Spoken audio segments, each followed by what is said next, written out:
Savage Show podcast. I'm your host, John Burke. Now, many of you in the audience are not going to know who my guest is because many of you are not in the gaming world, which Twitch, that once started out at Justin TV, actually became Twitch now. And many people associate Twitch with the gaming world and streaming. But what a lot of people don't know or realize is that Twitch has become a very good discussion board with current events and politics. And my guest today is a very renowned Twitch debater and streamer, and his name is Destiny. Destiny, thank you for coming on the podcast. I appreciate it. Hey, John. Thanks for having me. So tell the audience a little bit about yourself and what you do. It's a pretty hard question to answer generally, but I mean, I'm either playing games on YouTube or we're going over like kind of current events, political stuff. I would describe myself as being like center left or far left, depending on how you view me. And yeah, we cover a wide variety of topics. Just depends on what's in the news.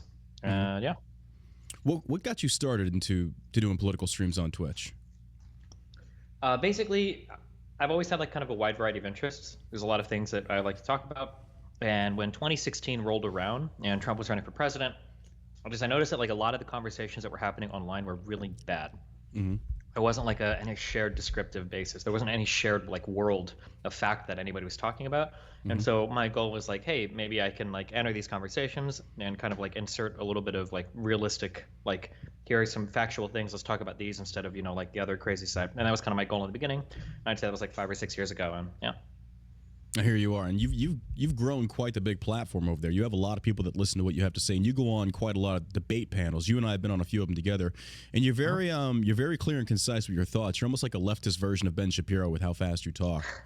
I've heard people say that before, yeah. Yeah. So where do you see the future being now with Twitch going the way it is as far as politics discussions? Because I know on platforms such as YouTube, Facebook, Twitter, in my own experience, I know this is anecdotal, Twitch has actually been more lenient to have opposing viewpoints on their platform than any other platform I've seen so far. Where do you see it going from here? Or do you agree or disagree with that? I mean, it's hard to say. I mean, really, there's only left-leaning voices on Twitch. There's like one or two notable smaller exceptions. I think that the reality is honestly, nobody really wants politics on their platform. It's like an advertiser minefield. Nobody wants to deal with the potential blowback, with the potential risk, like all the huge issues that people have ran into. Facebook, YouTube, Twitch a little bit, but especially Facebook and YouTube has to do with like political misinformation and radicalization and all of that. And nobody wants to be the platform that like, oh yeah, you know, like Elliot Rodgers just posted 2 videos there before he stabbed like 5 people. So, you know, in terms of where we go in the future, I mean, politics always exists in this kind of like uneasy space of like just try to make sure you're not breaking rules, written or unwritten, and then you can kind of keep going as long as possible. And yeah. Well, I know you said as far as like a lot of leftists on the channel, and I know there's one particular that you have a huge love for, and I was wanting to really get your mindset, your thoughts on this. Hasan Piker, open, renowned socialist, just now bought himself $1 million house out to in California, I believe it was. What are your thoughts on $3 million, but $3 million house? What are your thoughts on Hasan being just an open socialist and then he goes and he does this? Like, what are your thoughts on that? Honest to God, I don't have any problems with people that advocate for socialism, like buying big houses or living wealthy lifestyles or whatever. I don't think that there's necessarily anything contradictory there. I think that you run into more problems though when you are like constantly ridiculing wealthy people for not donating all their money, when you make fun of like so for instance, a lot of people made fun of a lot of celebrities because they're like, oh, you only donated $1 million, that's like 1% of your net worth, you know. It's like, well, how much have you donated, you know? Or people making fun of like, oh, like, does anybody need a house that big, you know, like this is ridiculous. And it's like, okay, well, I mean, like, come on, you know. So when people start to venture into those territories, I'll be a little bit more critical. But I don't think there's necessarily anything inherently hypocritical in spending money, living like a decently wealthy lifestyle, as long as you're like allocating some resources to the things that you believe in. When everything you do in life is centered around like consumerism and living the most expensive, lavish lifestyle possible, and you're not really doing anything to help like any cause you believe in, I think that looks a lot worse. Yeah. It seems to me like there was, I watched a lot of what he was saying. I watched a lot of the blowback that was coming his way as a result of his purchase. And I think it boiled down to the main question of where is the line drawn fiscally to determine how much you need versus how much you should be giving away. And I've seen a few of Hasan's streams. I've actually reached out to him to bring him on to have a discussion with him, and I haven't heard back from him. He's big time. But I kind of don't agree with the the premise of like just being an openly renowned socialist, which again, and I understand that America's built on social programs. We all know this. And I think a lot of people on the right tend to deny those things or the existence of said programs because I think a lot of their identity is founded in capitalistic ideas. It's like, but we do have socialist programs built into America. The problem is it's being abused and manipulated by many people out there. But with Hasan, though, like you said, he has gone after many people out there, and then he turns around and he pulls this. So it's kind of like, and again, I'm not knocking the guy. I congrats to him. He's utilizing a system that has benefited him. I hope he does donate a lot of people, but it does come off as just very hypocritical. Yeah, I mean, there's a lot to dig into. So when I talk about these things, so I want to be very careful. The things that I say, no other leftist will say. So, or I don't know if you consider me a leftist or not. So I want to be very careful in that I'm going to tell you things, but other people don't always act this way. So I'm not saying that other people say these things. So when I talk about things like how we need to help poverty or help homeless people or do things about like healthcare, I always come at these things from a structural or systemic point of view, and I encourage everybody else to do the same. So I live my life in America. I will maximize my end as much as possible, acting in like as moral a way as possible. Everybody that works with me, I pay them very well. I'm not like dumping toxic sewage into the ocean or whatever, but I didn't really need it. But of course, you better believe I applied for a PPP loan. I'm going to do whatever I can to maximize or minimize, I guess, like my tax footprint. I'm going to be taking advantage of whatever business programs, LLC loopholes or whatever exists in the tax code do that, right? Right. So when I advocate for change in the system, I say we need to change something. We need to change the system. And this idea of holding like personal actors accountable, I think is just a really bad way to go about doing things. So I'll say something like, we need to house the homeless. That's like important. I think everybody in the U.S. agrees that our homeless situation is disgusting. Yeah. But I'm not going to sit here and ridicule like Bezos or Zuckerberg for not single-handedly, sacrificing 90% of their wealth to do so. It seems to be the trend these days with going after the insanely wealthy and then also ignoring the good that they've actually put back into the system. And I agree with you there. I think that I drew a lot of fire on my own side when I said that I don't believe we really live in a truly capitalistic system. I think we live in a corporatist kind of system where there's just so much involvement in government and free enterprise or private market, whatever you want to call it. And it just feels like the lines have been blurred. And I think, like you said, the system does need to be reevaluated and looked into because right now it's not – we could be doing so much better. And I understand how people on the left are calling for that because I think in their own mind, their own intent is that they want to see the benefit of all Americans. And the same on the right. It just feels like it's just this one of these things that your identity is latched into so hardcore to whatever it is that your economic system may be, socialism, capitalism, whatever it is.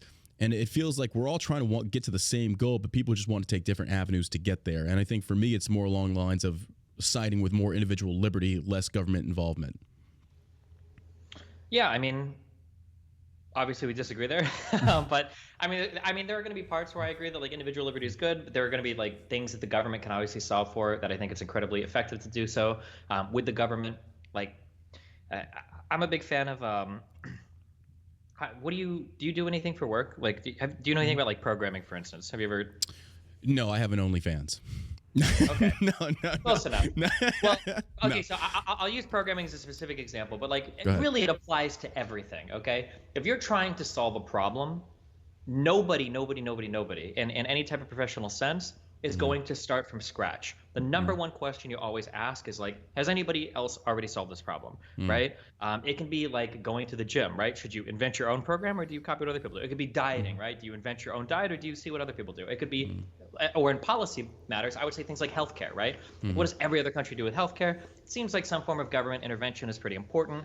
So that's like probably the way to go. And that's kind of like how I look at all of these types of things, where it's like, what works best? And that's really all I care about in terms of what solves for a particular problem, what is everybody else doing to solve for it, and then you kind of go from there. So then your focus would be more on the solving of the problem versus also taking into consideration, and I'm not trying to paraphrase here, so correct me if I'm wrong on this. You're looking at the outcome and what is more effective to the individual person versus whether this infringes on somebody's individual liberty or not. Now, if I'm saying that wrong, correct me. No, I mean, I agree. Although you kind of take into account like the individual liberty stuff as well. So I'm making up numbers here, but like, let's Okay. say there's some world where everybody gets a $900 a check a month from the government Hmm. and they have maximal personal liberties. And there's another world where everybody gets $1,000 a month, but they've sacrificed all their liberties. The $900 a month check is probably better because your personal freedom is probably worth 100 a month. You know, Hmm. like, so obviously you kind of have to guesstimate some of that. You know, Hmm. I think that people generally, at least in liberal societies, want some degree of autonomy and freedom, and you Hmm. have to take that into account when you're trying to figure out, you know, like what are the best solutions for certain problems. Hmm. I mean, can you constitute or can you call it really freedom when you're essentially just divvying out taxpayer money towards government subsidy programs, which majority of people, I shouldn't say majority, excuse me, which many people are not in favor of? I mean, for me, it's like the system is continuously abused. We're seeing it. Okay, take for example with COVID and the shutdowns of all small business, all small enterprise, yet mainstream corporations like Walmart, Target, Home Depot, they all stayed open. And essentially, if you look at it logistically, they funneled everybody into single locations versus spreading them out and keeping small businesses open. So it's like effectively they're trying to combat COVID, but at the same time infringing on individual liberty and the right to work. Does that make sense? Yeah, I mean, it's hard because it sucks to say it, but like small businesses kind of suck. Um, they make up the overwhelming amount of business in the United States, Mm, and I mean, they are important in a lot of communities. However, small businesses don't have the economy of scale as large businesses. So there's a couple true. realities Yeah. facing small businesses. One, their wages and their benefits suck. If anybody's ever worked for a small, unless you work for like a tech startup in LA or San Francisco or something, or you're really lucky, generally like the benefits and the compensation that your overall compensation at any small business is probably going to be worse than if you worked for a larger company. The goods and services sold at that small business are probably going to be worse, unless we're talking like a specialty shop. Hmm. So like I was a musician in college. I'm not going to buy a saxophone from Walmart ever. um, so I mean that's like it's a difficult thing that has to be balanced, but a lot of these economic transactions are also a little bit more complicated as well. So, for instance, when you empower large corporations to Hmm. do what they do, to hire a lot of workers and to sell a lot of goods and services, oftentimes that could free up somebody's wallet in order to go and invest more money at those Right. specialty shops. I Hmm. think it's important sometimes that, and I think people on the left and right do this sometimes. We want like we look at our one pet project and we want it to solve for everything, but Hmm. that's not always the case. I think there are things that big businesses do really well. I Hmm. don't need like a mom and pop store to buy like a t-shirt and underwear. I don't need like a mom and pop store to do, you know, this or that. Like things like buying like groceries or whatever. But having like smaller businesses that do more specialized things. So for instance, when it comes to like arts and crafts or like instruments for musicians, certain types of car stores, if you like stereo work, like we can find like a ton of like more specialized things where it's like, oh, this is cool to have a thing there. I think it's cool to kind of respect that and to have people like function in those areas where they do the best rather than trying to pretend that like, oh, we're going to find some way to make small businesses competitive with large businesses, which You I mean, won't. I don't think Yeah. that can ever happen. Yeah. But I mean, the large businesses eventually start off, or they did start off with small, but it's to me, I see what you're saying. And it makes sense to me. Yes, I mean it's very difficult to compete with a large scale corporation, but I mean they've grown to that. Like Amazon started in Bezos's garage, but he also had like a $200,000 investment from his parents. But you get the gist of where I'm going in that. It seems to me like the end goal should be to allow the free market to run and dictate itself. And it feels like with more government interventionism, we don't see that. We see the government favoring certain corporations and destroying the smaller businesses, therefore creating no competition in the market as far as to, I mean, and you're right, as far as like a specialty shop, like I'm probably not going to go buy a saxophone at Walmart. Yeah, I definitely want to go someplace that has specific inventory for that thing. But I get what you're saying, but it seems to me like it kind of undermines the whole premise of the free market being competitive. And if it's not competitive, then it's not a free market. It's a monopoly.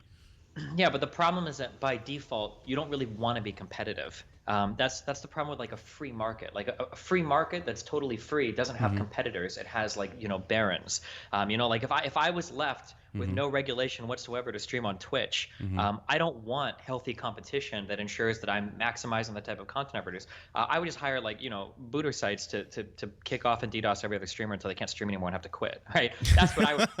Or if I was Okay. Walmart and I wanted to compete in some small area, I wouldn't make sure that I'm underselling every other person. I might just write a contract with local delivery people where it's like, hey, I'm only going to buy from you if you deliver only to me. And so the Hmm. trucks can either say like, oh well, I guess we're either not going to serve Walmart or we're only going to serve Walmart and everyone else, right? So I mean, like the concept of a free market is nice, but like the perfectly liquid free markets like make a lot of assumptions that are very, very rarely the case. So for instance, that you have access to all the information so that you can make a good decision, that you have equal access to all of the actual physical stores to go and buy stuff, that like that everybody is playing like fair and in a transparent manner. There's not like crazy behind the scenes stuff. This kind of goes along with the information stuff. Like if all of these factors aren't in play at every single point in time at 100%, you don't really have a free market. You've got a bunch of other potential problems that could be brewing in the background. Not to say that I don't think markets work or are effective. I think that markets work for a lot of things, more things than people on the left would give them credit for. Whether like anything that you can find in like a major store, I think like the free market is solved for pretty well. Even housing, I think the free market can solve for very well. Except zoning destroys us. We're not allowed to build houses, right? That could be an example of a government intervention that messes it up. So yeah, I mean, markets are real, markets are powerful, but I don't think that just having a free market for everything always leads to the best competition, because oftentimes the competitors don't really want to compete. They want to collude or destroy competitors so that they don't have to compete. Well, I think you're also framing this in the premise or the optics of the actual seller versus the consumer. I mean, consumer is ultimately the one who benefits the most by offering a lower cost good, which is that occurs through competitive markets. And if competitive markets are not competitive, then the consumer's fucked. I mean, the example you just gave, and I know we agree to disagree on this, but the example you gave as far as like, say, for example, Walmart contracts out somebody to a trucking company to say they can only deliver to Walmart. And then another trucking company comes along and says, hey, we'll deliver to, I mean, it's just like, it creates its own competition. It creates its own opportunities. Say, for example, streaming services. We have Twitch, you have YouTube, you have Facebook, things such as that. I mean, it seems to be working fairly decent. And then again, if a private business decides that we're going to regulate even harder than other companies, and then you have Getter, Parler, and again, a lot of right-leaning echo chambers that populate the system, which again, if a free market hadn't occurred and we said these companies have monopoly, which are protected by the government, it kind of screws up the system. Does that make sense? I understand what you're saying, but I feel like that example works just perfectly in the other direction. And I think that a lot of the newer, I don't know what you would call this new era of like populist conservative that follows Trump more. I think that a lot of these newer types of conservatives actually figured that out, that like, okay, well, hold on, the free market doesn't work, because now conservatives are getting banned from like every fucking platform on the internet, and now all of the like progressives and left-leaning people are like, well, hey, just go start your own Twitter. That's what you always said. And I think now a lot of conservatives are realizing, oh fuck, okay, hold on. Well, this is kind of bullshit, because Twitter, Facebook, they've got first mover advantage. There's a massive initial investment needed to overcome all the infrastructure needed to do this. Like realistically, nobody's on Gab, nobody's on these like smaller platforms. It's like, okay, well, fuck, this is actually bullshit. Like the free market doesn't work as well here because there's such a massive, almost like quasi-monopoly presence of like 2 or 3 other tech companies that all seem to more or less work in tandem with each other when it comes to policing content. So it's like, fuck, Where do you see that going? Totally going on. Where do you see that going as far as the censorship of, say, for example, Facebook? I literally just caught another 30-day ban over there because somebody on my main page was saying, hey, I posted a picture and somebody said, you look like you're in your airsoft gear, because I play airsoft sometimes with my veteran buddies. I said, yeah, be careful. I'll shoot your pinky nail off. And they banned me for 30 days. The context was clearly not in violation of terms of service. Like, it was just a joke. But it seems to me like, and I know when I'm crossing the line. I know when I'm posting something to troll, to shitpost. We all do it.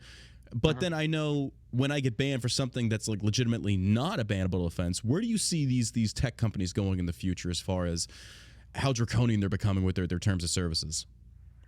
Okay.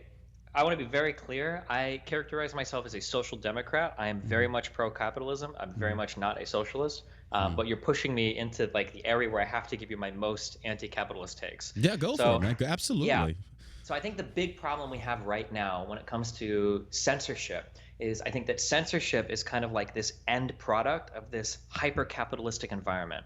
So what's happening is the companies don't really give a fuck what you post. They don't actually care like if something is hateful or offensive or whatever. What companies are is they are hyper-fixated on maximizing the amount of revenue that they generate via advertisers. And advertisers are hypersensitive to avoid like any type of negative blowback publicly. So yeah, like the Adpocalypse of PewDiePie and the rest of them. Yeah, exactly. So when you have advertisers that are very afraid of any negative blowback whatsoever, and you have platforms that rely on their income or rely on their spending rather to sell advocate campaigns and everything, when you rely on them to fund your whole platform, like I think that the natural consequence of that is like, okay, guys, we need to ban fucking anything that might ever like upset like a customer of any of these companies, because if that happens and they pull our ads, we're fucked. I don't know. Like technically, I would say that the censorship stuff is really just markets working as they should. You have corporations that are trying to maximize their profit. The way to do so is to cut out all of the potential liabilities, so that they can appease their customers, which are the people selling them ads, not the people using the platforms. Right. And yeah, I think more or less that's kind of what we see right now. I don't know what the solution to that is. That's a really, really rough one, I think. I've seen it. The thing that kind of pissed me off as far as with Republicans, like I pulled away from the GOP a lot. I've become more centrist, more constitutionally based, more individual liberty, less socially a liberal, I guess you could say. I believe in your right to do whatever you want. But the one thing I've seen that conservatives promised when they created these new social media platforms is no censorship. It's like, oh, there's always going to be censorship. You can never create a social media platform without some type of regulation, because then you're going to have child porn, drug sales, things such as that. So there does have to be some modicum of laws. But the one thing that pissed me, or not laws, but regulation, whatever you want to call it, terms of services. But when Parler first started, I tried to it ties in with your advertisement point, is that I tried to run an advertisement for Shell Shock CBD, and they said no, because it's a marijuana based product. I was like, oh, wait a minute. I thought like this was no censorship, and technically it's not. But even still, it kind of pissed me off that a lot of conservative platforms are actually being hypocritical on what they think is free market, free speech, things such as that. And I see many people, like, for example, I had Dan Crenshaw on the show, and he is not pro legalization of marijuana. It's like, well, wait a minute. It's like, you're either for individual liberty, the right to do with your body as you want, or you're not. And I think there's a lot of GOP people that are still in the mindset of church and state should be the same. We should legislate based upon theology and individual beliefs versus actual liberty and individual practice of freedom. It's kind of aggravated me to see this, that the GOP is turning very hypocritical on this.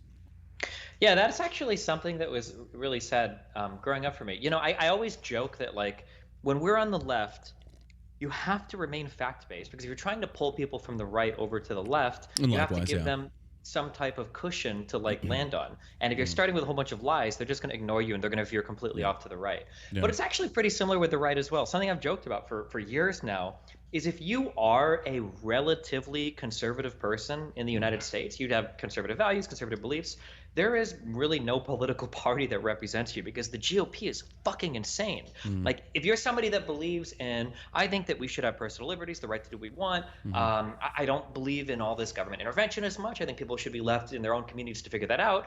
The party that you have to belong to is like passing draconian, like anti-abortion legislation. They're trying to ban and kill people for fucking drugs. You've got like the DEA. They're like, it's like, fuck, like where the fuck is your party at? You know, there's the Libertarian Party, but holy fuck, that's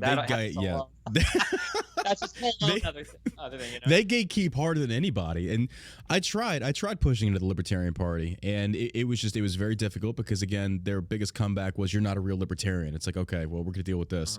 But no, I agree. It's like there's a lot of people, I feel like, on both sides are starting to feel like, okay, where is my party at? Because I'm not in agreement with a lot of what the GOP is actually starting to stand for. You know, they push hardcore small government, and the GOP essentially is just turning into Trump loyalists, which has really concerned me. Like, I was a diehard Trump loyalist at first, and then I started to understand and realize, like, you cannot be loyal to any singular politician.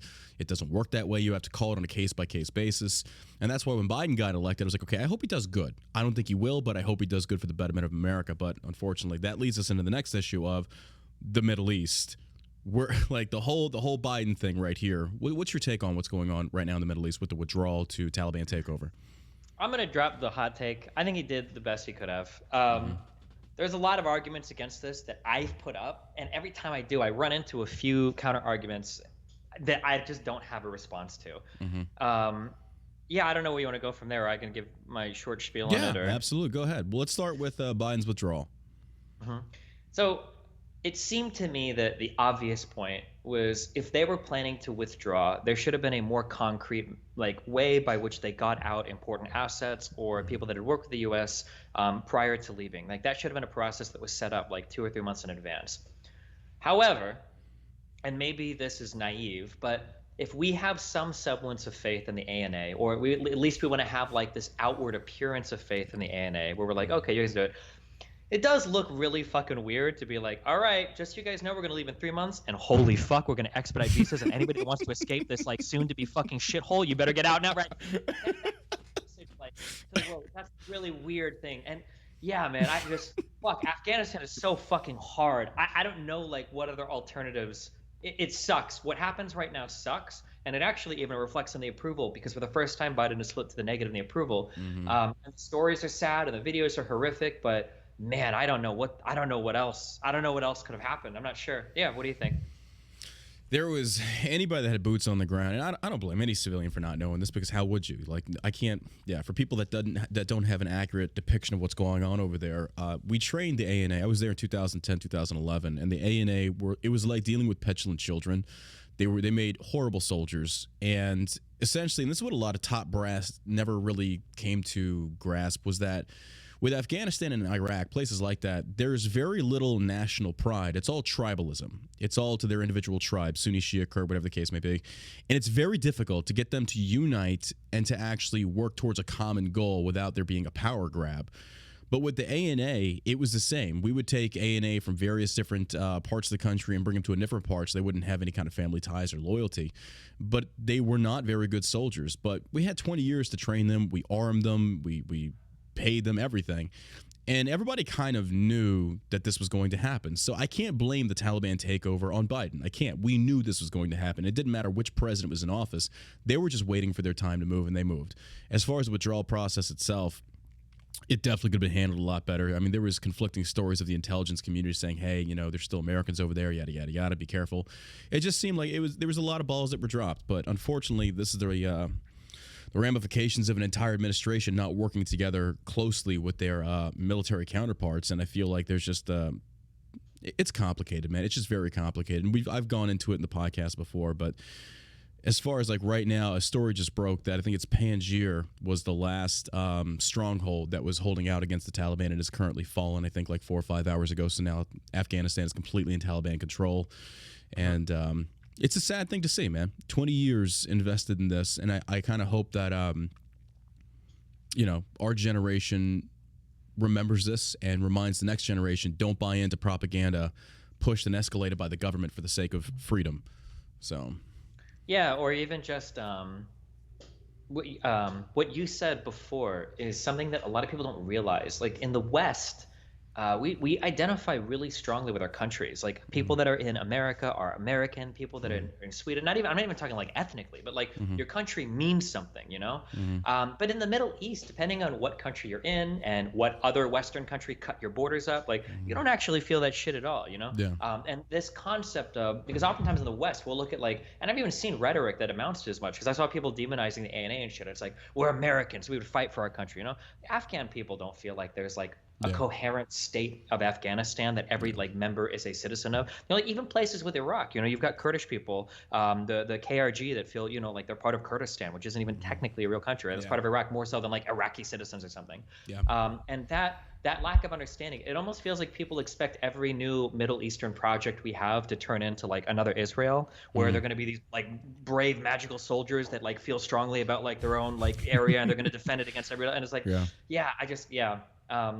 I've heard that in a very dark way, I can almost say that kind of respect Biden for just biting the bullet on it, because I think, as you said, no matter who was going to leave, it was going to be fucked. And the fact that he actually did it, it was like, I was talking to a friend of mine about this. It's like, look, I was like, do you think, I was like, and I'm not a conspiracy. I don't believe in the QAnon bullshit. I don't believe in any of that. I was like, but do you think Trump intentionally did a withdrawal? He did a pull down. I think it was left like 25 to 5,000 troops remaining in Afghanistan. And he had 4 years because he said he was going to do it. Pulled us down to the lowest levels. And do you think that he kind of left it to where if he didn't get elected, then maybe Biden would take that, and then knowing full well what was going to happen, Trump didn't do it because, it'd make him look bad, optics? Yeah. I mean, he negotiated the pullout in May, right? Which was into the next presidential presidency. But so who knows what would have happened? Trump, honest to God, actually Trump probably would have left because he had no problem in Syria just like leaving the Kurdish people. He probably doesn't like fuck it. He probably would have left the same. But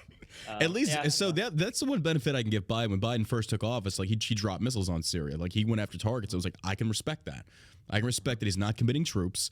But at the same token, though, it did lead me to believe, was like, is this a political move?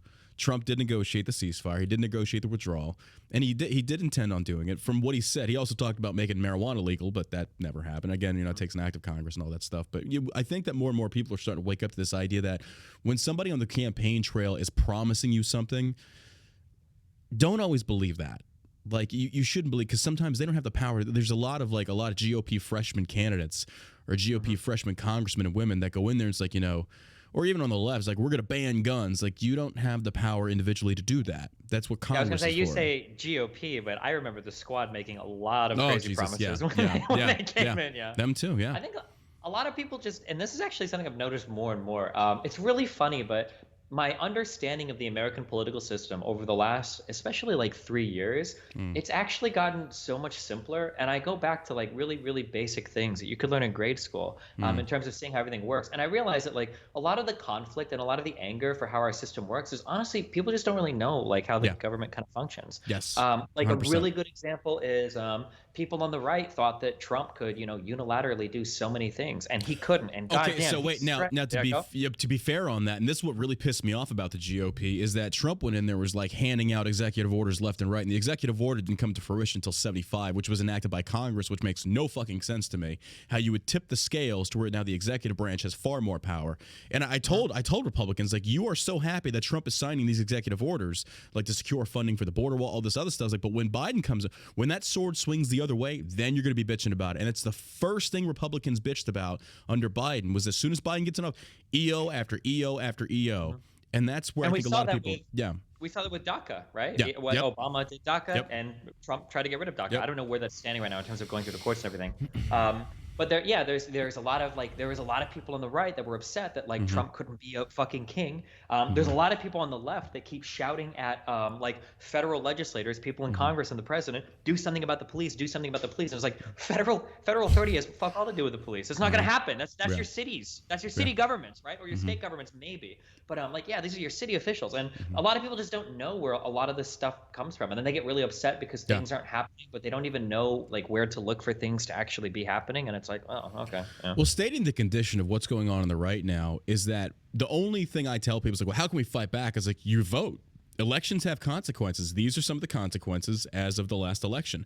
But a lot of people on the right now feel like the election process of the system, the sanctity of it, has been compromised due to suspected voter fraud, things such as that. What do you say to that? Because when people ask me about it, it's like, do you think this was a rigged election? It's like, look, here's where I stand. I'm no fan of Biden, but it's like, unless you can showcase me overwhelming proof that there was election tampering, then I have to accept these results. I don't like them, but then there are things coming to fruition that, like I talked to Representative Crenshaw. I was like, if things come to fruition that showcase there was tampering, would you change your stance? And he said, absolutely.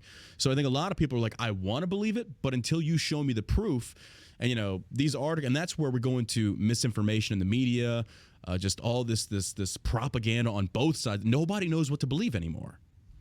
Yeah, that descriptive reality and people's ability to like, I don't like to use the term critical thinking, but like people's ability to kind of like analyze situations and understand where the incentives are, it's really, really, really bad. So when I look at the voter fraud stuff, I try to like, let's say that I wanted to be completely nonpartisan and I just want to like analyze this as like third party as possible. So my first question would be, okay, where are the incentives, right? So the DOJ is headed by Barr, who is fiercely a Trump loyalist. So if anybody's going to lie about voter fraud, it'd probably be him.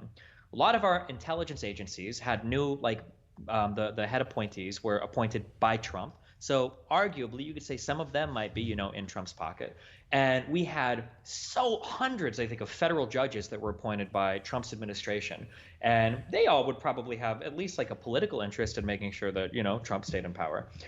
And when I look at how all of the incentives kind of line up to where like these people kind of have like a lot of potential bias, not 100% potential bias to lie for Trump, when all of these institutions came together and universally said, no voter fraud. We looked at the full tapes. We looked at all of this. We broke apart the machines. The FBI took apart the machines. Barr gave his opinion on the machines. The DHS, the Department of Homeland Security, the TSA, every single intelligence group started giving their opinions on these machines. Like, and then you've got like all of the federal judges some were Trump appointees that looked through all of the court cases. They looked at all the affidavits. They had people testify, and no voter fraud was found.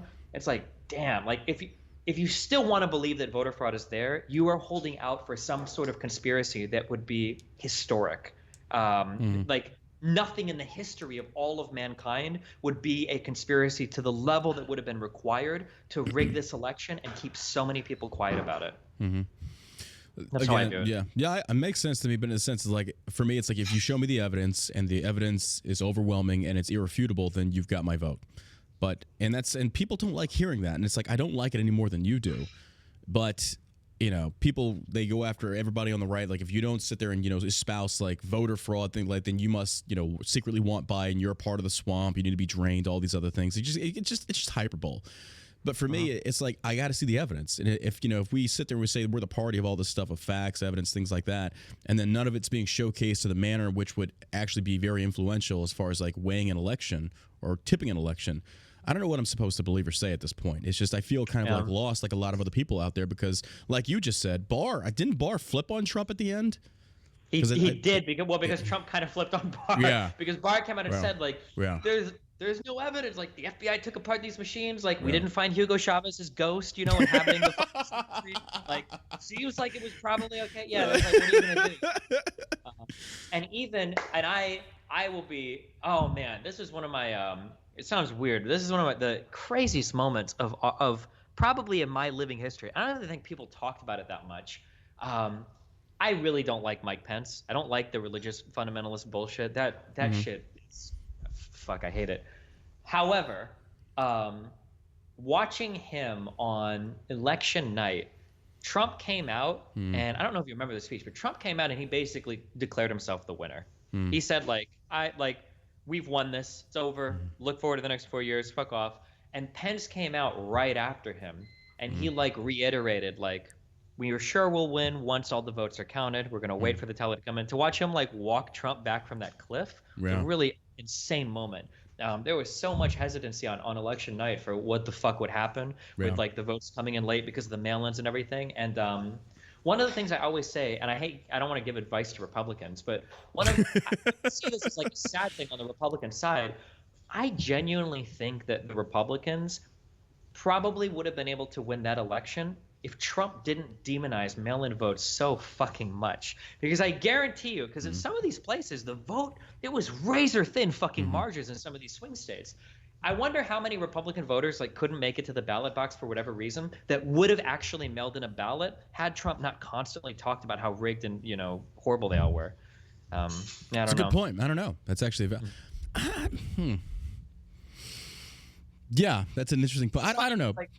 I used to be a big fan of saying that, we should all have mail-in ballots are awesome. The more people that vote, the better it is for Democrats. Let's do fucking mail-in ballots. But I think there have been articles on, I think, Slate and Vox where they've dug through, what is the data on mail-in voting. And it actually doesn't really disproportionately favor any party. It ends up being about 50-50. It just gets more people to vote. So, yeah. States like Texas and Georgia that are basically putting in place stricter voting laws. How do you feel about that? I think if you want to have a stricter voting law, that's fine, but it shouldn't be to prohibit anybody from joining. And this is kind of this is the issue that I always have with Republicans. So Republicans will say, we need a voter ID. I'll join you 100%, but you have to make it free, and you got to make it easy to apply for. Right? If it was free and fairly available, then fuck it. If you want a voter ID, that's fine. There are plenty of European countries that have you show an ID to vote, but they don't make that ID contingent upon you scheduling a 3-hour trip to the DMV and a $42 fee or whatever, right? You get that ID for free. So if people want to do voter ID and that's really important, that's fine. You just need to allocate the funding for it. I agree. I 100% agree with that, because there's been a lot of people that say that, number one, it impacts minority groups at a higher percentile because they have the lower economics bracket. It's okay, so to combat that or to mitigate from that from happening, it needs to be free. So And I think that's entirely possible. I think that's completely possible. I mean, you Yeah, can of even do that course. when you go down to get your driver's license. Say, hey, would you also like to apply to get your voting ID free of charge, or whatever the case may be? When you register Yeah. your address, there are ways of making this happen. But I don't think the intent behind it was to specifically go after certain minorities by the GOP. I think it was we want to protect the sanctity of the election. But I think both sides get into this and say, oh, it's because the right is racist, and the left is saying, or the right saying it because, oh, they want to use minorities to get more votes, bust in more illegals, all these other things. And it just feels to me, it's like, yes, I think the sanctity should be protected. But if we go back to the Constitution, nowhere in the Constitution to talk about actually having to provide voter ID in order to vote, or regards to just being a citizen, which, again, to be able to prove you're a citizen requires an ID. So it's like, I see both sides of this, but I think what you just said makes the most sense. Like, we should be able to allocate the funding necessary to get them voter IDs, which would allow them to then participate and vote, and to attain a voter ID, social security number, things such as that, to prevent illegals from coming in and tipping the scales in a sense. Which to me, I have no problem with immigrants. I have no problem with immigration. I think immigration is a good thing. It's what this country was founded upon. And it brings like another subject, and I wasn't planning on this, but I wanted to have this discussion with you in regards to when I grew up. It was growing up in what I thought would be. Wait, how many fucking cats do you have? I got two, bro. Okay. This All right, is that's number two. I'm at my headquarters, my office here, Shell Shock CBD. So I have two cats and my dog. The cats stay here. The dog comes home with me. So the cats are free roaming. But no, when I grew up, and this is me, like, this is a hot take for me. I grew up with America being warm apple pie, football, baseball. This is my America. And as I've gotten older, as I participated in more debates and listened to different perspectives, something kind of dawned on me. I had a friend of mine that he's got a big a big meme account on Instagram. And we got into a debate. And he said, we need to preserve American values. Like, well, let me ask you something. What are American values? Like, what does this entail? And it seems to me that a lot of people can't explain it because they think it's rooted in fundamental, I don't want to say white supremacy. It's rooted in the vast majority of the white populace that they dictated this is how America was. And it's like, but you do realize, like, the American dream applies to every single person out there from any different kind of country. Like, there is no true American. We're all mutts. We all come from different walks of life, different parts of the world. Even the Native Americans immigrated over. So when people try and say that America is this per se, it feels like it's very disingenuous to the actual foundation of America, because we were the majority for so long, that becomes the optic of what America should be. Does that make sense?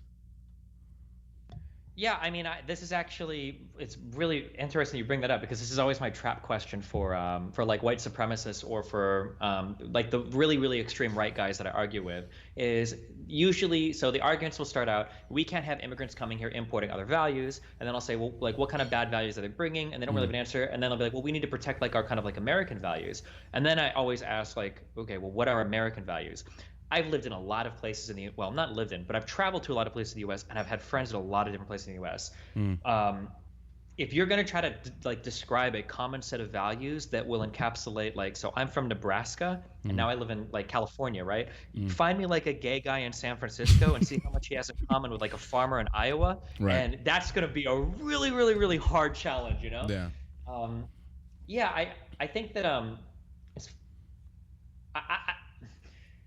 I think that it's hard to really know, because nobody's completely honest about it, and sometimes people just don't realize it. I think it's kind of scary to see the world change. I can empathize with that, and as you get older, though, I mean, like, that kind of happens. Some people grew up, burning whale blubber in lamps, and then light bulbs came along. We've grown up. How old are you? 37. 37. Yeah, I'm 32. So I truly do believe that we have probably grown up seeing more change, I think, than any generation in human history. Because and I feel like I'm dating myself almost by saying this, but when we were kids, the internet wasn't really a thing, right? Like, you were getting like commercials to be like, check on keyword cartoon at AOL.com. Like, the internet really wasn't actually like a thing at all. So our world has changed so much, and I can understand some people getting a little bit scared where stuff is changing so quickly and you can't even recognize what's around you. I think that, like, you combine that with the fact that we have become very internationally, or more realistically, nationally focused, where the only things that anybody talks about, if you go into some town, like, every Republican in this country has an opinion on AOC, Ilhan, Omar, Rashid Tlaib, Joe Biden, Hillary Clinton. every single left-leaning person has a really strong opinion on like Grinzy Lamb or Donald Trump or Marco Rubio, Ted Cruz, like these other figures. But if you ask them a question like, who is your governor? People want to know the answer, right? So like simultaneously, the world is changing faster than ever has been. And then also you're like more disconnected from your local communities, and you're only in central tension. I think we're mind fucked. There's like 20 other topics here, like the internet. We're more isolated from people. We don't have as many friends in real life. Everything is super duper duper fucked. We don't have religion anymore, which I don't like personally. I don't like religion, but being able to go to one building every Sunday and see a whole bunch of friends and family and like hang out with people and do community projects, like all of that is gone.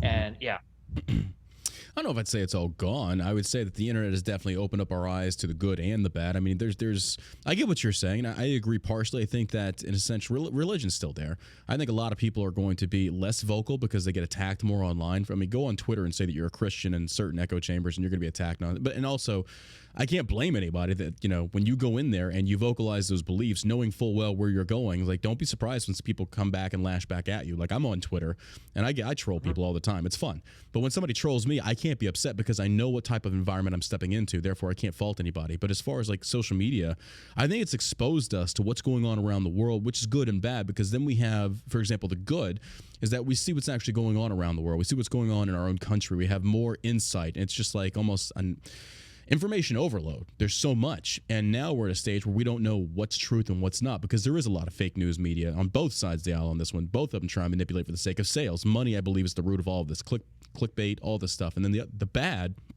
is that I think sometimes we get hyper-focused on non-important issues for the sake of just being upset about something. I don't know. And like I said, you're right, though. We're growing, we're changing, and I think people are generally scared of that. Like, I was scared of it for the longest time until I started to wake up and understand. It's like, why are you afraid of acknowledging that America is not the America that you grew up in or you thought it was? And for me, it delved into, well, a sense of identity, closure, safety, security.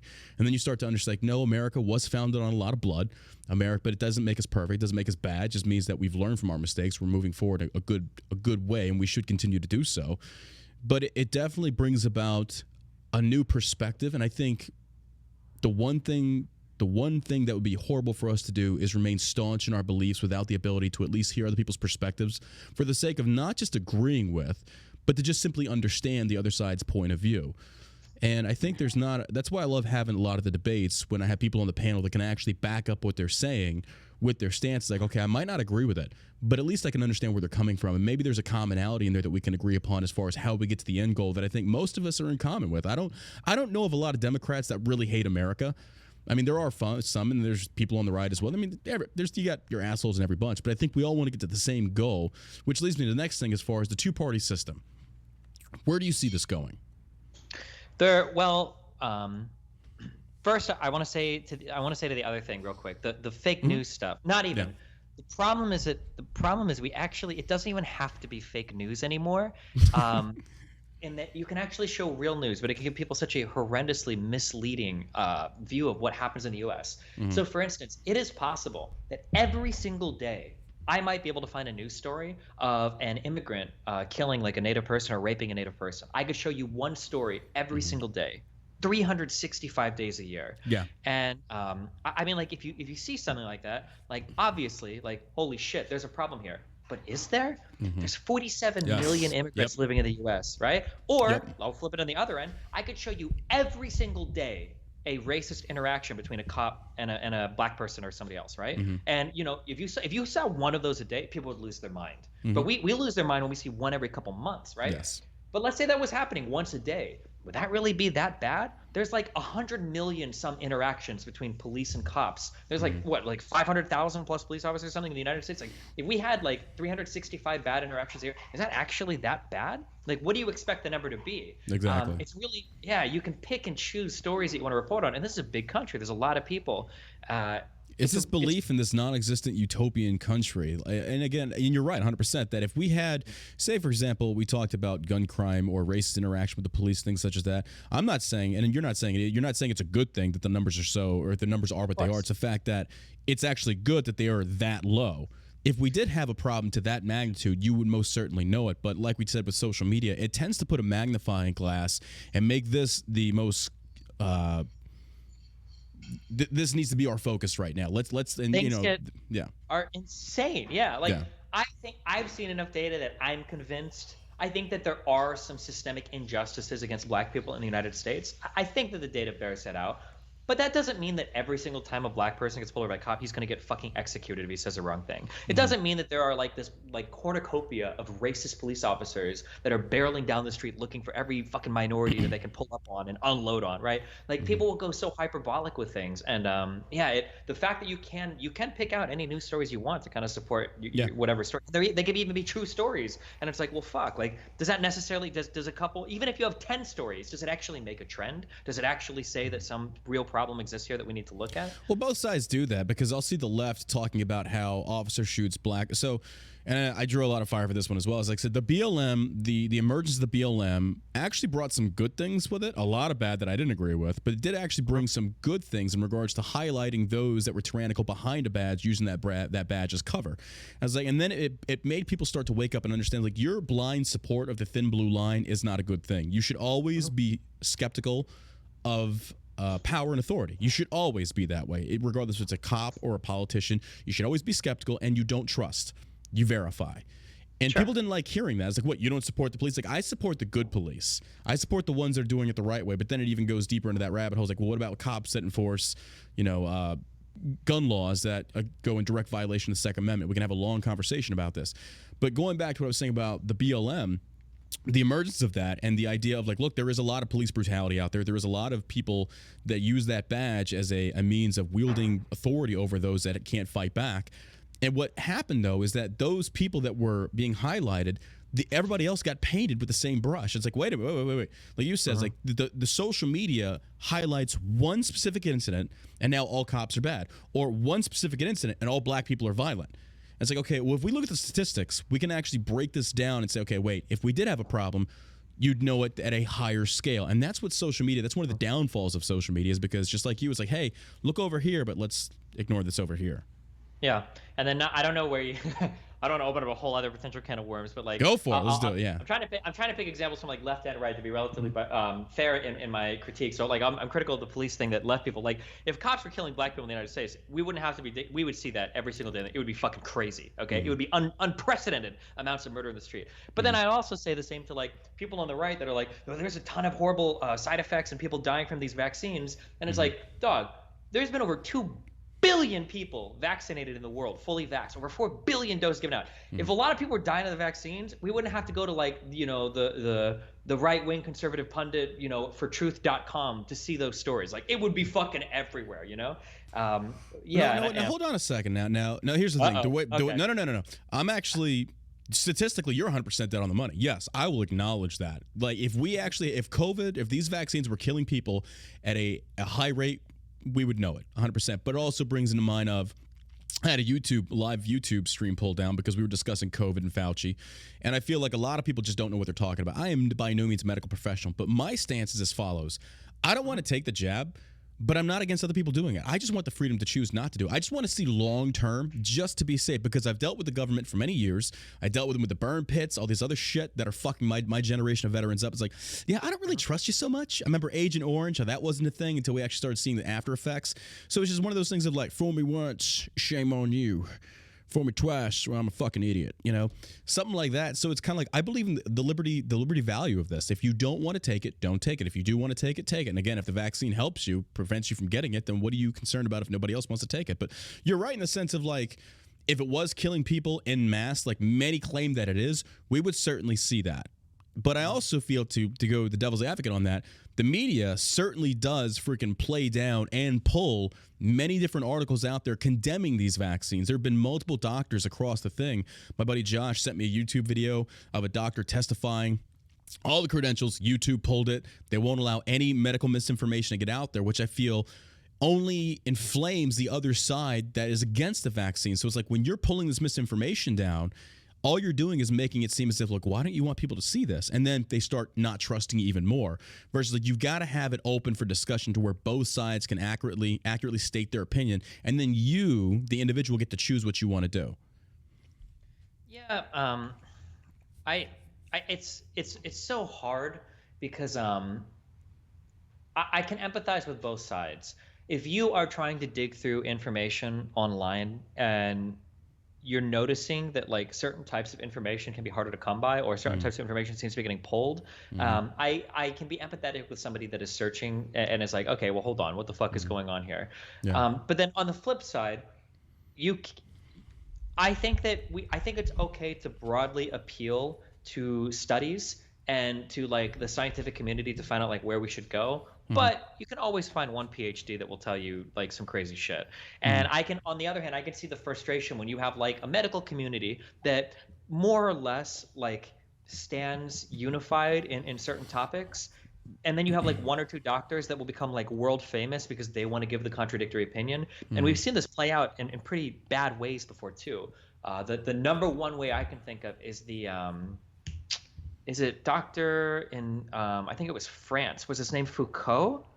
It was the guy that was like, he set the world ablaze with his hydroxychloroquine. Oh, Raoul.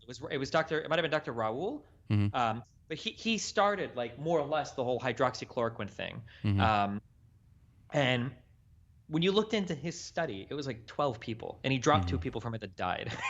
And there were people all over the world where I think the FDA listed these 2 drugs as being like short on stock. Like some people couldn't get this because it was being treated. I think it was it was either an anti-malarial or it was used for other diseases as well, and people couldn't get their prescriptions anymore. So like I don't know. What do you think? Like, what do you do when you can have like 1 or 2 or 3 bad actors that can get so much traction online, spreading misinformation? Like, do you try to nip that in the bud? Do you just put them out there and hope that a fuck ton of people don't end up following them? Or I think it's up to the individual. The individual has to make their own choice. At the same token, like you look at people like, say for example, Joe Rogan, and then Alex Jones did the medication that people on the left were saying it's a horse thing. Come to find out that then 2015 it was a Nobel Prize winning thing. And even that, I'm just like, yeah, I'm not taking that because I have no idea. I'm not a doctor. It's just one of these things of like where do we go to get accurate information that is unbiased, unpolitical, or non-political? It's not being weaponized by either side, where the benefit is overall your health. And I feel like in today's day and age with the big farm being the way it is, fuck, dude, I don't know who to trust anymore. Instead, it's just like, you know what? I'm just going to do me. I just don't want to get the vaccine right now. I want to see what happens. I'm in good health. I already had COVID. Not saying I can't get it again.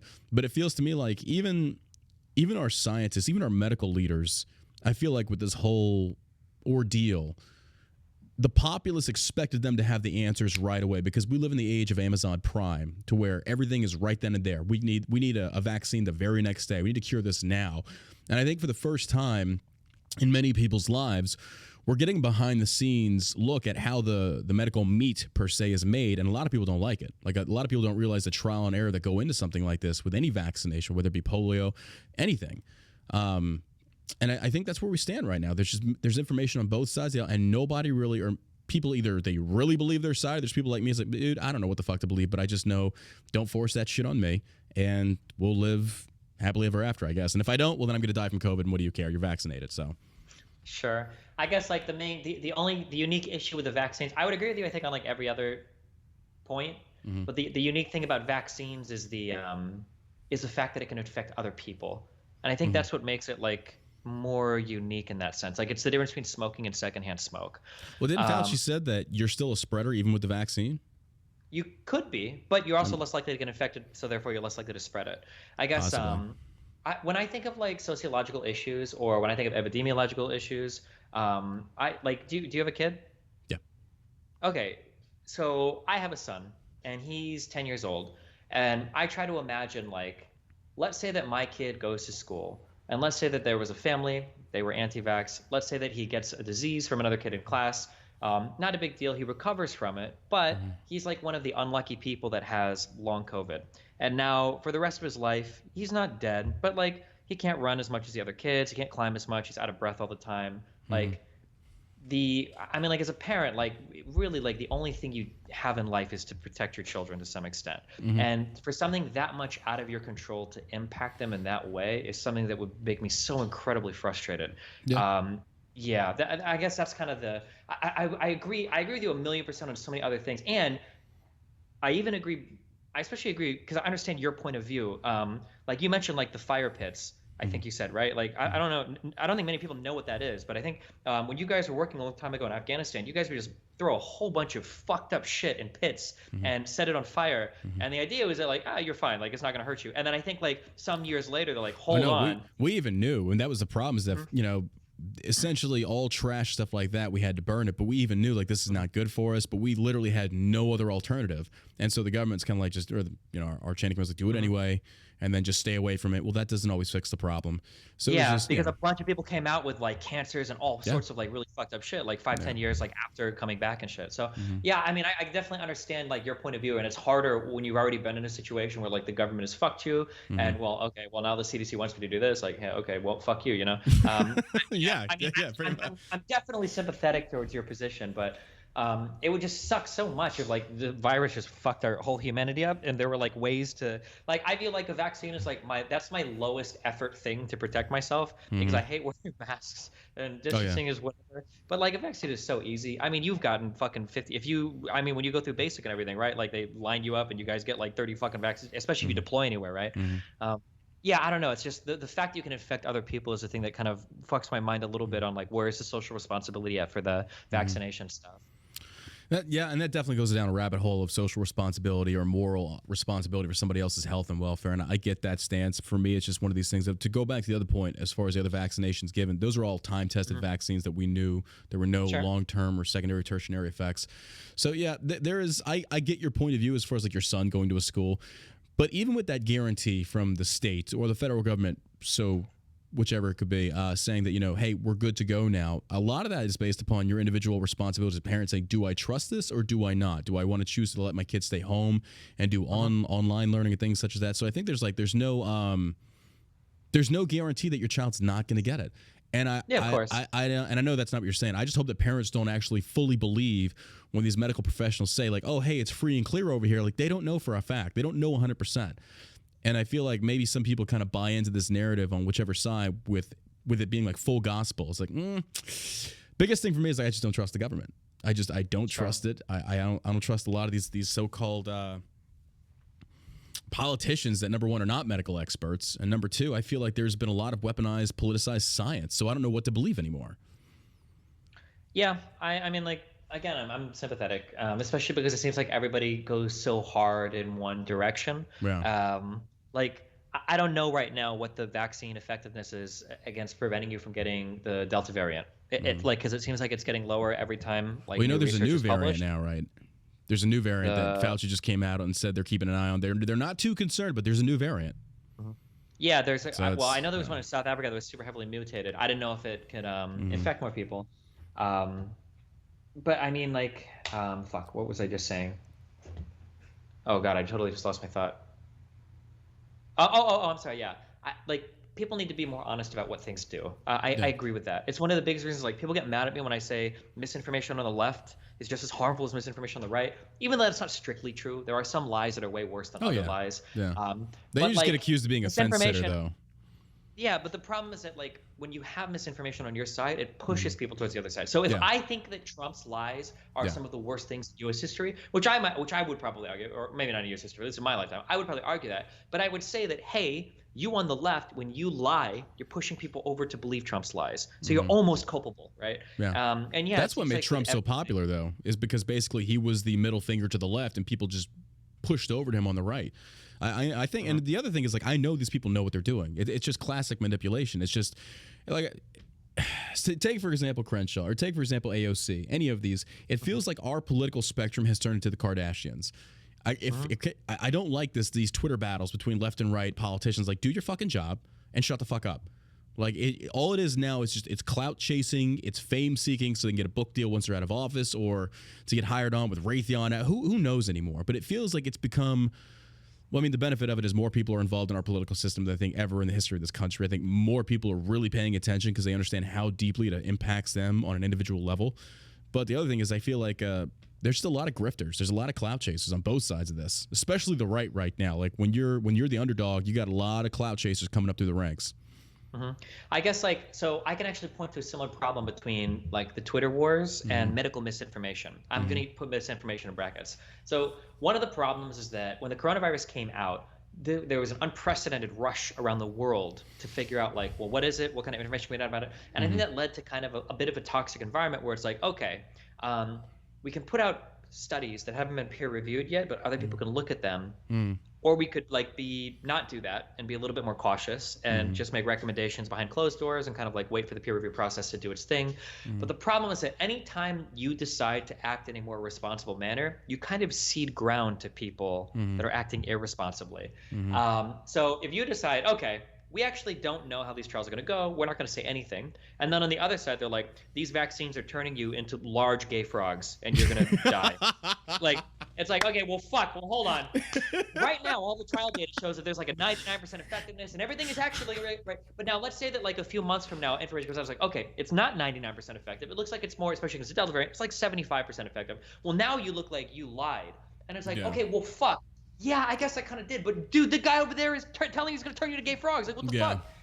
And it's the same with Twitter too, where it's like, should politicians stay off Twitter? You could, but damn, dude, AOC and some of these people, these motherfuckers fundraise like crazy off of their social media presence. Absolutely, yeah. And I can understand the frustration. I had a similar thing on my stream where I said for a long time, I do not cover breaking news. I don't do it. It is cancerous. It is toxic, and basically it's, I don't even ever get this idea, but like airport bombing just gets reported.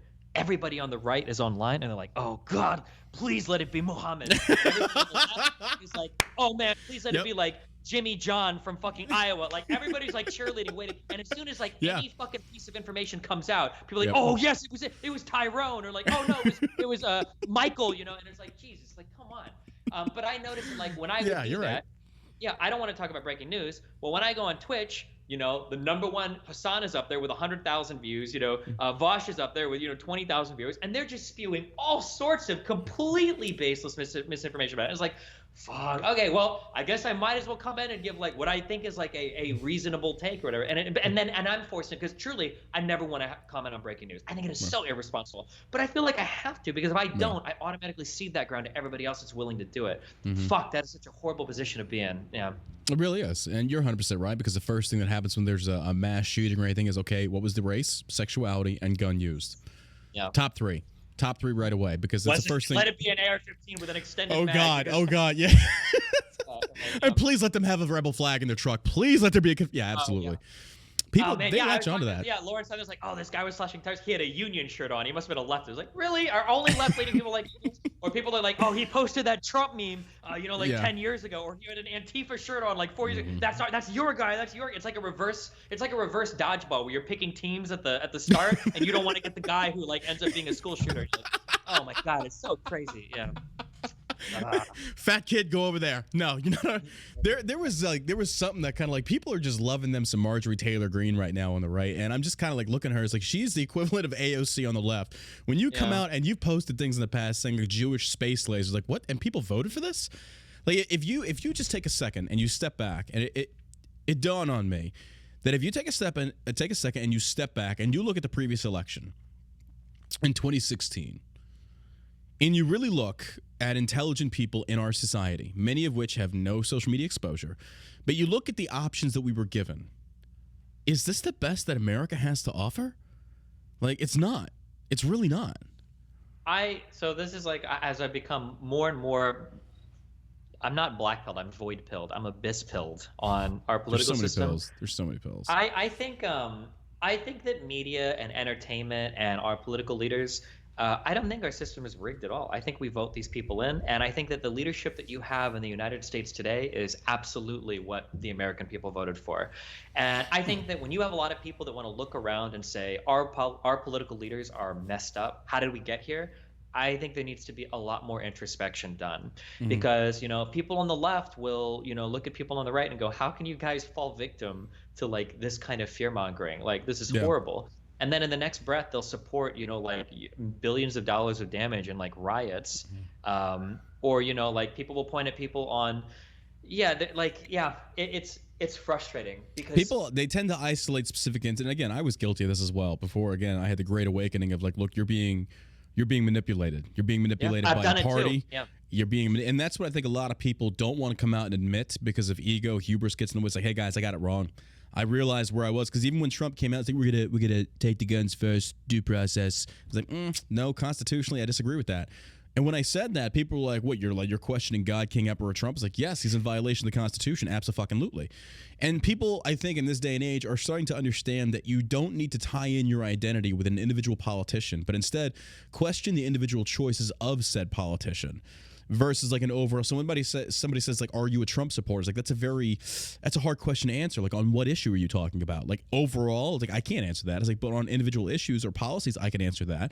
And that's what I think people are starting to wake up to in the understanding of, like somebody in the chat said earlier. In regards to the Jewish space lasers, and then you say, the right was criticizing AOC in a video that came out where she was dancing on a rooftop. It's like, yeah, I fell victim to that. I was like, oh, look at this, and then you look, it's like, wait, she's fucking dancing on a rooftop. What's wrong with that? Like, oh, those fucking Democrats dancing on, like, who the fuck cares? Like, that's a non-issue. And I think that we have a tendency of taking these non-issues and trying to make them mainstream bigger issues to character assassinate these individuals that we just don't like, versus actually looking at the policies. Like if you want to demonize AOC, demonize her for the policies she's stood with, which are just fucking stupid in some cases. It's like, okay, fair enough. But like a personal action, it's kind of like, all right, like she's dancing on a roof. I personally don't give a shit about. Good for her. She seems happy. More power to her. And the same could be said for people on the right. It's just like you said, that we try and find specific things to go after people on and discredit them. It's like, well, so and so fucking smoked a cigarette, so their opinion doesn't matter on COVID. It's like, wait, what? Like, okay, that does. Or I got crucified when somebody asked me about Caitlyn Jenner running in California. It's like, it was just an Instagram story thing, and they said, "What's your opinion on Caitlyn Jenner running?" I was like, interested in what she has to say, and instantly I had people come and say, "Oh, you agree with freaking liberals?" Like, wait. Like you agree with transgenderism? It's like, well, no, but I really believe in your right to do whatever you want to do. It's your body. I shouldn't be able to tell you no. But I was instantly demonized by saying, wait, you even want to listen to what she has to say? It's like, well, yeah, I do. Well, she's mentally challenged, transgender body, just whatever you want to talk about. It's like, okay, well, by that method of logic, me having PTSD, which is a psychological disorder or whatever you want to call it, am I now void of having any kind of rational thought when it comes into politics or anything like that by having one issue? Which I've had I know you've debated people that were transgenders. Like, I know some very intelligent transgender people. And I think that more people are starting to awaken to the understanding or the idea of, like, we can agree to disagree on certain things and not attack what it is they're dealing with or whatever they support or stand for. Mm-hmm. Yeah, I don't know how I don't know what Trump did to some of these people, man. He was orange. I don't know. Without even trying to like shit on without even trying to attack conservatives or Republicans or whatever, just like the level of fanaticism for Trump, it was just it was something that I was never in my life ready for. There's so much. I have a pretty varied background in terms of like my experience and everything. So I have a mom who is Cuban. She came over, I think, when she was 4, and she is an Air Force vet. One of the most patriotic. I don't know, like some immigrants, when they come to the U.S. and they do okay, they're like the most patriotic people in the fucking world. And my mom was absolutely like that. And there's this always sticks with me so much because it was such a change. I remember when the Monica Lewinsky stuff came out. How old was I? Was I like 8 or 9? Or what, do you remember what year this was? Yeah, man, I was in like was it 95, 94? I forget. Okay. I was in school. I feel like I was really young because I don't think I understood much what she was telling me. Yeah. But I remember one day before she dropped me off it was either like kindergarten or daycare or something. And I remember she was crying when she told me. And she said, "Stevie, this Monica Lewinsky stuff is horrible. And what you don't understand, and you're not going to understand this for a while, is that the president of the United States is the head of our armed forces. And how the president acts sets the standard for how everybody will treat you." And my mom was a woman in the military, and her whole life, and she rose to the challenge. She liked it, but like her life was like proving herself constantly, especially 20, 30 years ago, right? It was proving herself, like, and she had a lot of stories of like, her trying to, people constantly shit test her and everything. And I remember her crying when she told me about the Monica Lewinsky stuff.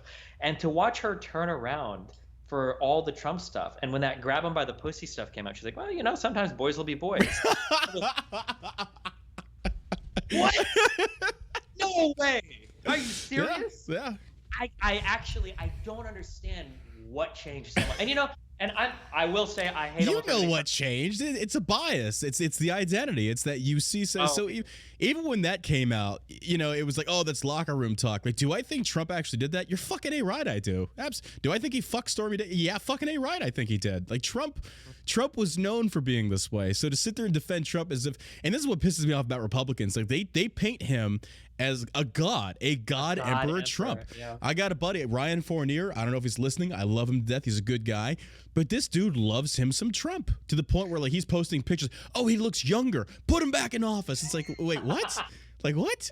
But you're right, because when all that stuff came to fruition, when it came out, even I was sitting there and just like, wait, how can you deny this? Like there's overwhelming. He paid her hush money. Like legit, it was proven. And then when he said, you know, and the audio was that you grab him by the pussy, they don't kiss him on the lips. Yes, and I feel like a lot of people were very hypocritical in ignoring that, because when we see these movements like the protecting all children and the rich elites and things getting away with like the Epsteins and things such as that, when Trump comes out and shows to be in league with similar mentality of I'm rich, I can do what I want, why was there not more overwhelming pushback on this? Because again, people's identity are tied into a politician. But it also brought light to where it's like, look, we have to stop demanding these politicians have perfect lives and pasts. We're all going to have fucked up pasts. But we have to live in this glass house now, which again, there are some things that are unforgivable. Yes, I'm not sitting there saying, oh, this guy was a pedophile at one time.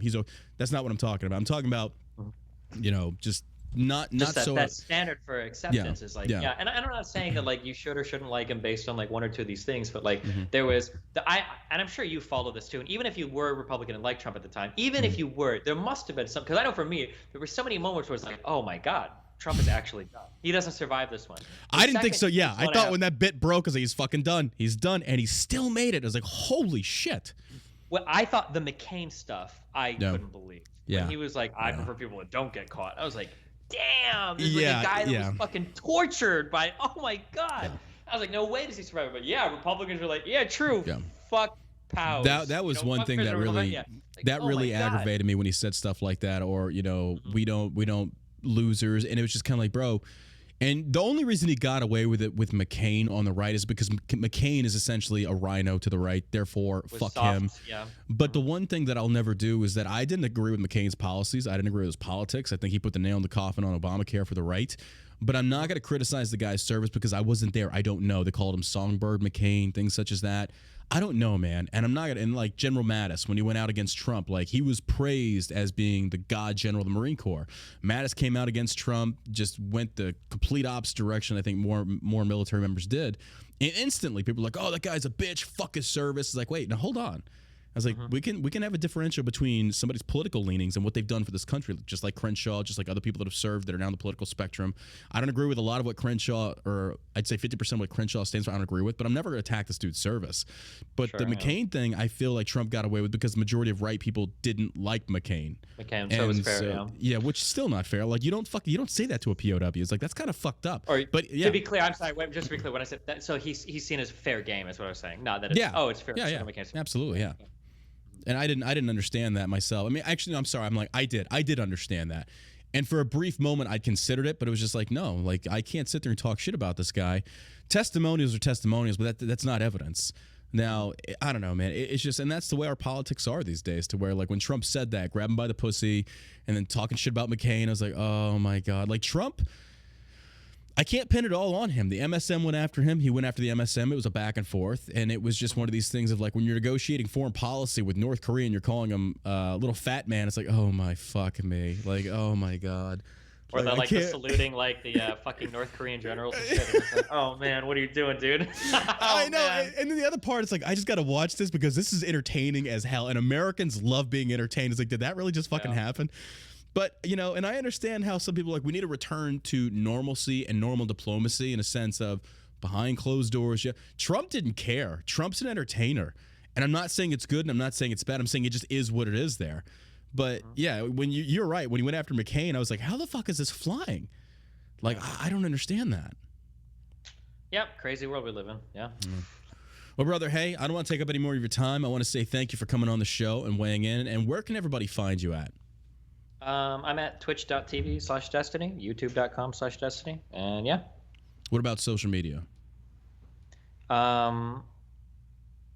Are you on Twitter What about or Instagram? Sorry, my brain totally blanked. I'm not officially on social media. I'm Oh, banned good from for Twitter, you. so You're banned from no. Twitter?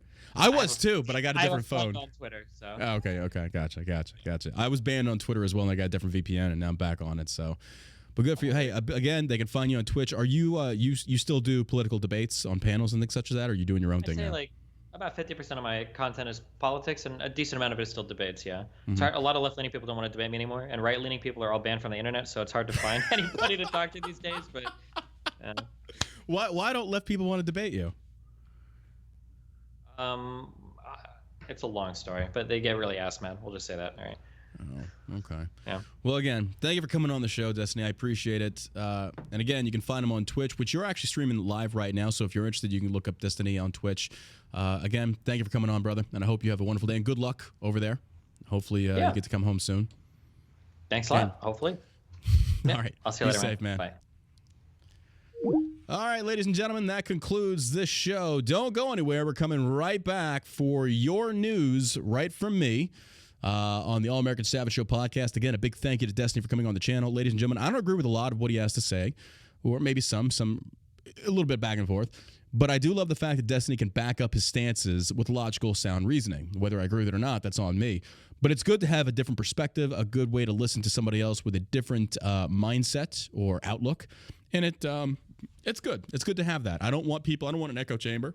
And that's why I love having people on here that don't always agree. It's a good thing to have.